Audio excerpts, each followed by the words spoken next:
Hey. Let's you and me have a little heart-to-heart, okay? Listen, you're worried they're going to bleep this up. I understand. But over the last 75 games of the Bill Belichick era, the Patriots were 31-44. They went to one playoff game. In 2021, they got their heads taken off.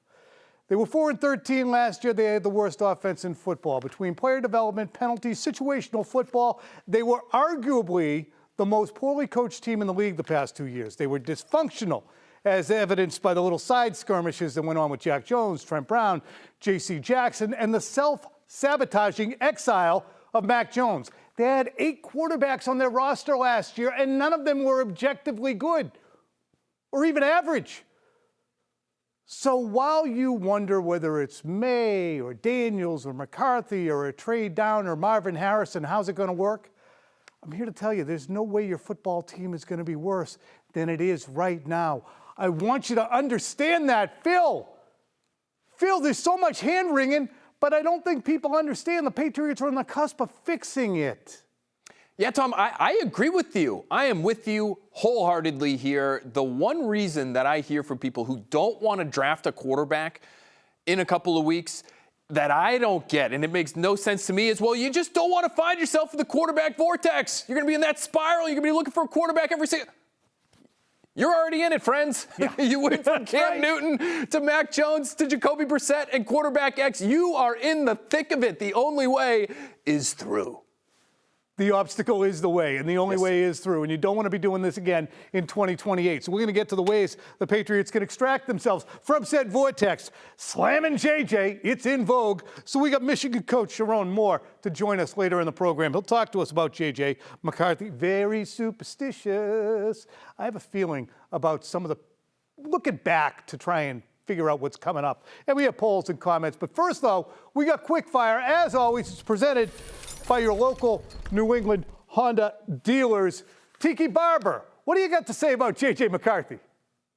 Stop with the J.J. McCarthy thing. I'm tired. Like, he's not, his film doesn't say he's a first-round quarterback. His film doesn't say, I need to get rid of all my assets and go draft this guy. Because a lot of what he does doesn't translate. The scheme that he ran at Michigan, and maybe this is just an indictment on the scheme and not necessarily on him, but it didn't highlight the things that you need to do. Second, third level reads and, multiple, combo routes that you have to get correct. He didn't do any of that stuff. Hey, take it easy, Tiki. I mean, to me, this is actually overcorrection on the correction of McCarthy joining the top 3 quarterbacks and becoming 4th in line. Now he's turning into barely a jag McCarthy. Yeah, don't turn it into a scheme thing either. I mean, Michigan's scheme is pretty pro-style. Now, did they ask him to throw it a lot? No, they did not ask him to do that. They did not ask him to wear the cape, so to speak, all that often, Tom. But 3rd and long, you could argue he's the most efficient quarterback of the top 4 quarterbacks that we've been talking about. Lowest sack rate, success rate, through the roof. So if that's the NFL, winning on 3rd and long, running an offensive scheme that asks you to be under center and run some pro-style concepts, I'm sorry, he does translate. And yes, he is a first-round quarterback, even if he's not somebody that you trade your entire draft for. Those are 2 different things. I believe he's a first-round quarterback. I also am not sure he's somebody that I would want to take at number 3 overall. Yeah, and I think that that's the consensus. Is he the 15th pick, kind of, or is he a top 5 pick? And that's where the divergence exists. All right, give me the Penix file. Michael Penix came to visit the Patriots. Here's some of the strengths. Enormous hands, okay? Slides from pressure and resets to find his platform is another one in there. Barely ever takes a sack, just 31 times. Unbelievably powerful arm with, however, in the weaknesses, a weird motion and a low release point. He's also torn his ACL twice. So, Phil, now that we've evaluated the Penix file in maybe an abbreviated fashion, what's your feeling on this player? Because if the Patriots are having him in, they're not going to take him in the top at number 3. They would be in a trade-down situation. You'd be into tier 2 of this year's quarterback class. And if that's where you are because you don't love tier 1, then I'm fine at least taking a look at Michael Penix. I get it, Tom. Toughness. He's been through a lot personally, 4 season-ending injuries. He comes out the other side, and he turns into one of the most prolific quarterbacks in this year's draft class from a statistical standpoint. I do worry about his play style a little bit. He is a pocket passer. He's not the modern quarterback that's going to move around and throw a lot off platform and be creative in that way. He can launch that thing down the field, but in the short area, not as strong. So I just wonder if you're in that tier 2 mix and you want to use a second-round pick, maybe even a late first-round pick, you better be okay with the medicals, number one, but the play style, number 2. If you're wanting somebody that's going to hit every single layup, he might not be your guy. Yeah, as much as we can talk about backseat driving on these other guys who are at the top of the draft, and I find it hard to do, when you get a guy with 2 ACL injuries and say, we're going to build around him, that's one that somewhere down the road, if that recurs, you say, didn't we know this? Didn't we kind of know this? All right, next up, another quarterback to discuss, Drake May. On target rate from a clean pocket, nobody bothering him. Just standing there throwing balls. 0 to 9 yards, 92nd out of 123. That's 10 to 19, oh boy, 101 out of 103. 20 plus yards, he's better there, but Phil, maybe not. I mean, you got to throw underneath a little bit, and this guy is all over the plate. And especially if you're working from a clean pocket, that should be the translatable stuff. That should be when you're most consistent. Perfect situation, feet firmly planted on the ground, the ability to take your time and make the right throw, make the proper read. That stuff is scary. I would say this, Tom. Unlike Michael Penix, who's 24 years old, Drake May's 21, you would hope if he cleans up some mechanical things, you could see a little bit more consistency from the guy in that regard. Some of these older prospects, I think their ability to improve and their ceiling is more limited. Yep, and you have to have a stable situation that you enter so that it can foster growth. Meanwhile, we got that info from Sports Info Solutions. Meanwhile, deja vu all over again. Our guy, Robbie Buckets, turned us on to this from Warren Sharp.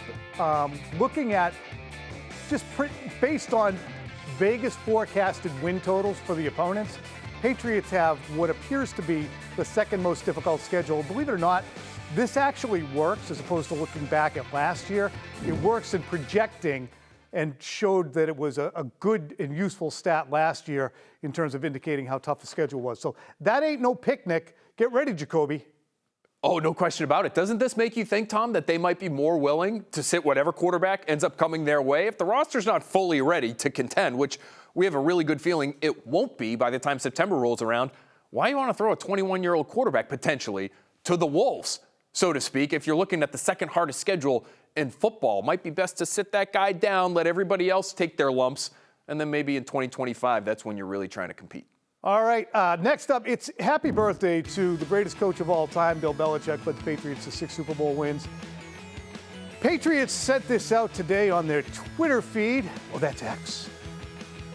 And you know, Phil, to me, I think a text would have sufficed. I mean, you just fired the guy. You don't necessarily need to affix yourself to, throwing bouquets to him as if you weren't ready to have him depart. So to me, it's kind of the Larry David meme. You? I kind of feel the same way. I go back and forth on this a little bit, Tom, because if they said nothing at all, would there be a reaction then? Oh, you just forget about the guy who helped you win 6 Super Bowls, and now all of a sudden you can't even acknowledge him on his 72nd birthday? Yeah. So I could see that happening too. It's a tough place to be, that social media. Try to stay off it as much as I can. You know what? Let's check what the Panthers do when Frank Reich's birthday rolls around. See how they do it. I bet they get it right. Meanwhile, we put a question out, as we always do. It's called From the Stands, and the question was posed: if the Pats opt to trade down and take Michael Penix later in the first round, your reaction will be, and this again, pretty close vote. Fine, but I'd rather stay put wins out at 40%. Wow, horrible idea. WTF down there. And then finally, with a pretty sizable and respectable amount, yay, I love Penix and picks. Our guy Jake says, I love Penix and picks. He's more pro-ready than May, has a cannon of an arm, and you get those picks. Only concern of mine is what autocorrect will do when I tweet his name in the future. Good point by you. Right, just stop. If they don't draft May, everyone should be fired immediately down to the groundskeepers, and Kraft should be forced to sell.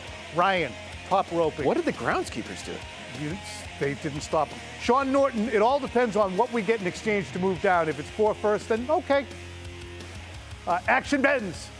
He's not sold on Penix, but if a team overpays for number 3, the Patriots ought to do it.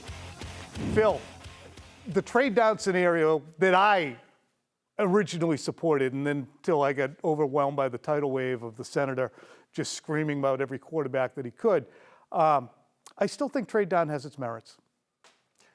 I disagree. I wouldn't do it. If I were to trade down, I think I would rather, Tom, honestly, wait until potentially the 3rd round and bypass Michael Penix, bypass Bo Nix, and go after somebody like Spencer Rattler. Oh, I knew it. Who I know has plenty of questions. He's not the biggest guy in the world, but he has real arm talent. He has this creative playmaking ability to work off platform, work off schedule, and you're not spending, to me, the most valuable thing is that 2nd round pick where I would love to get a receiver, or I would love to get a tackle who can really play.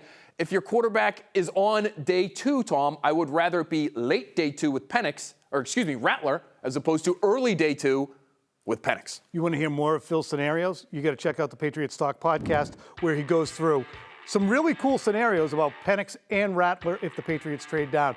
Meanwhile, coming up after the break, we'll talk more McCarthy, and I'll hit you with my slant on just what the Patriots need to do to make any of these guys work. Growth Potential, brought to you by Dr. Matthew Presley. Look younger, feel younger, get your hair back with Leonard Hair Transplant Associates. Check this out. 3rd quarterback taken in drafts with 3 quarterbacks in the top 12. Anthony Richardson, Trey Lance, Justin Herbert, Hit! Josh Allen, Hit! Deshaun Watson. Hit! We could go further and mention guys like Ben Roethlisberger and Blaine Gabbert, if you'd like, but we're not going to do that. Instead, we're going to get you right now to my slant, ladies and gentlemen. And the Patriots will be taking the 3rd overall quarterback. Watch out! And the argument for J.J. McCarthy is this. He won a national championship, played at a big program, he's got a high floor. He's smart, accurate, and a terrific leader. And you say, I just watched the accurate quarterback with big program pedigree and a high floor movie for the past 3 years. It's got a worse ending than Old Yeller. No flippin' thank you. You, my friend, you have trauma. And Elliott Wolf better understand that if McCarthy is the choice, the region will recoil. And McCarthy better understand that, like Mac, he'll be joining an NFL offense that's literally less talented than the one he left in college, with an offensive system in year 1 under a brand new staff that will not be as polished and efficient as Jim Harbaugh's was at Michigan. When you draft a high floor player who is a win with, not because of type player, basically Mac, you have to make sure the situation around said player is stable and organized. The Patriots failed to provide that for Mac. Hence, this is where they are right now. And if they fail again, they could just start scouting the high school seniors right now in the class of 2028, because they're going to be right back in the quarterback vortex. As was said back in 1992 during a presidential election, to paraphrase, it's the situation, stupid. It's not the player as much as it is the situation. Provide for your people. Phil, agree? No question. No matter who you have at quarterback, Tom, you have to provide for that player. Patrick Mahomes still needs Travis Kelce, and for a while had Tyreek Hill. Aaron Rodgers had Devontae Adams. Tom Brady had Rob Gronkowski, had Julian. Every great quarterback has had great players with whom to work. And so no matter which quarterback they end up taking, they're going to need to do that. I just think with J.J. McCarthy, you might have to work especially hard, because he is, in my opinion, in terms of his physical skill set at least, he is, as you said, more of a win-with guy than a win-because-of guy. I think you might be able to get away with a few more blemishes on your roster with somebody like Drake May. If he hits, if he gets to his ceiling, than you would be with somebody like McCarthy. Put it this way, hypothetically, who do you think will have more games as a rookie if he starts, say, week 6, where you say, he lost us that game? Again, total hypothetical, McCarthy or May? May, I think, would be prone to more of a blow-up sort of tendency. Yes. Yeah. I mean, there's so much Bledsoe for people who remember the early years of Drew Bledsoe in Drake May. And again, that's a guy who played in the Super Bowl in his 3rd year, who was an absolute rocket-armed, stand in the pocket, take the punishment, physically tough, and perennially capable and out there guy until he had artery sheared. But there's a lot to like about that. So that's why, to go back to what I was saying at the outset, Phil, you almost can't go wrong with Daniels, McCarthy, or May. how you can go wrong is by having the entire support system around him fail. All right. Coming up at 6:30, we will have, guess what, more quarterback talk on our Bella Early Edition with Training Casey taking a deep dive into the biggest sports stories of the day, which is, guess what, quarterback. And coming up after the break, Sherrone Moore, the Michigan head coach, joins us to talk about the player who was the trigger man for his offense. Do me a favor, will you check out the latest Patriots Talk podcast for much more of my conversation with Michigan head coach Chiron Moore, and for Phil talking about Michael Penix and the moves you can make. You can scan the QR code on the screen, or if you want to, you can find it on your favorite podcasting app or even on YouTube. Yeah, here's Chiron Moore, Michigan head coach. Chiron, you're an offensive coordinator the last few years with JJ, offensive line coach. What's the rebuttal for this player who's been so excellent or was so excellent in 2023?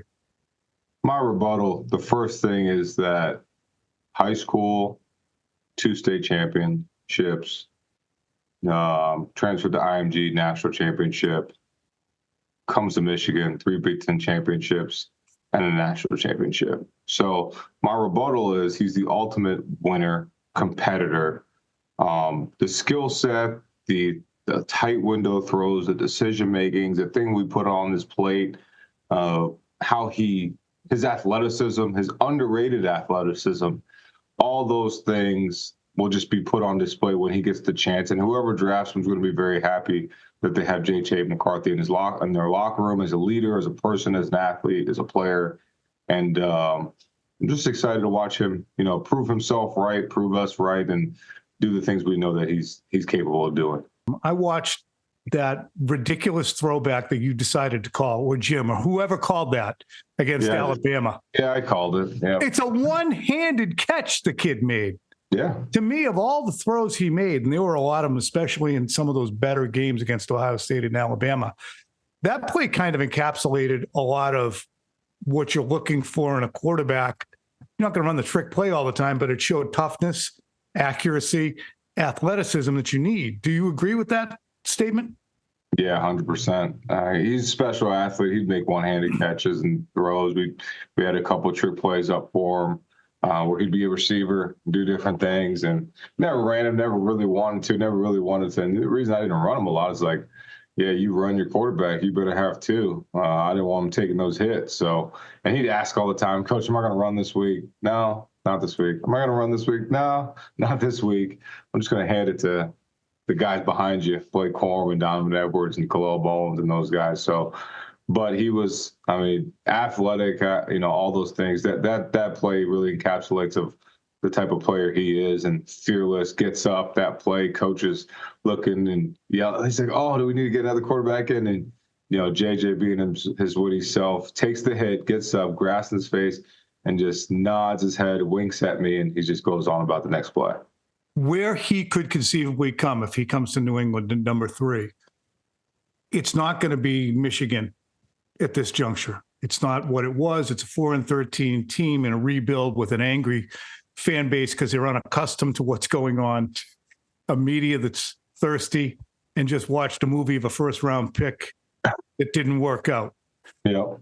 Does JJ have the requisite resilience at 21 to listen to the mountain of poop that is going to get heaped on the Patriots for perhaps veering away from these guys who've been anointed as top 3, and the resilience to sit through it as the team does go through tough times? Yeah, I think the best example is a true example. We had a season in 2020 where we were 2-4, and JJ was just coming in as a freshman, and he wrote a letter to our fan base, to our media, and it, basically said, hey, be patient, trust the process, trust the class, trust the coaching staff, trust Michigan, and we're going to do everything we can to make sure that this is a top-notch program. And in comes his class, in comes his leadership, in comes the people around him, and he was a part of something extremely special that he continued to build. But the kid just, the resiliency, the fortitude, the toughness, the positivity that he's going to bring to whatever organization he goes to will be unmatched. Would you think that he would need seasoning? It's a different level. He's 21. Would you think, if you put yourself in those shoes, you know what? Let's get his feet wet and not start him right away. I mean, I've always thought of JJ as the ultimate competitor. So he's a guy that I thought was ready. Even when we had our talks with him about, should you come back, should you not? It was really not more of should you come back. It was just, hey, what do we need to do to get you ready? From a mental standpoint, he's very mature. From a physical standpoint, he can do everything that you're going to ask him. Obviously, the speed is different. The athletes are different around him. The athletes he's going against are different. So it's just going to be all about what the pieces are around him and then, how that all fits for him. Last question. Do you think the Patriots are going to draft him? I don't know. I don't have a crystal ball. Can't predict the future, so I don't know what they're going to do. And if they do, they'll be happy. If they don't, they'll have to play against them maybe. So we'll see. But excited for him and excited for his family. How much tire kicking have they done down there at Michigan on JJ? They've done a good bit, but a lot of teams have. So, we're in spring ball right now. We're really focused on our team here and doing everything we can to make sure we got a successful team and build a successful program and continue what we've done here. So, but I know he's had a lot of talks with multiple teams. So it'll be interesting to see what happens next Thursday. All right, Sherrone Moore, Michigan head coach on JJ. Look, it's going to go on like this for the next 8 days. What should they do? Where will they go? Should they trade down? One thing to remember is people say it's in vogue to talk about smoke screens and lying time. It really isn't that, in my experience. Teams don't lie. Teams actually don't know. So what's going to happen for a team like the Patriots, even at 3? They don't know exactly what Washington's going to do, and they don't know who's going to approach them. So what's going on right now in Foxborough is they are gaming every scenario, and they're trying to figure out exactly what they're going to do. To me, yeah, the quarterback's the fixation. But are you going to get the guys you need around that quarterback to make this team watchable?